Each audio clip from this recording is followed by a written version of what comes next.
Just after 6 a.m., SWAT officers were at the location of the 800 block of North 10th Street, attempting to serve a warrant on an individual that was wanted for a homicide and a suspect in multiple armed robberies in Central Division. Upon approaching the location, attempting to knock and announce, they were fired upon by this suspect through the door and through the window. Officers were able to continue to breach the property, where they took on more gunfire from this individual, striking one officer in the leg, one officer in the hip, and the other officer in the upper chest after the bullet kind of ricocheted off of his vest.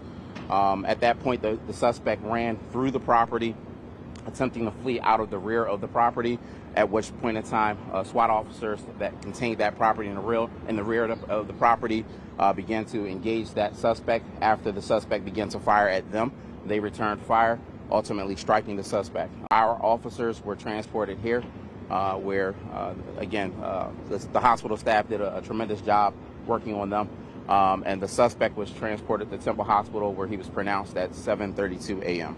It just shows that our officers continue every single day and every single night to work their best, to be brave, to put themselves in harm's way, and to do that for us. And that's a wonderful sacrifice that they make for us, and we don't appreciate it as much as we should. But the bottom line is that some people need to be in jail. And this is indicative of it, that we have 3 SWAT officers that, again, are doing their job, trying to get a male that's wanted for homicide and multiple gunpoint robberies.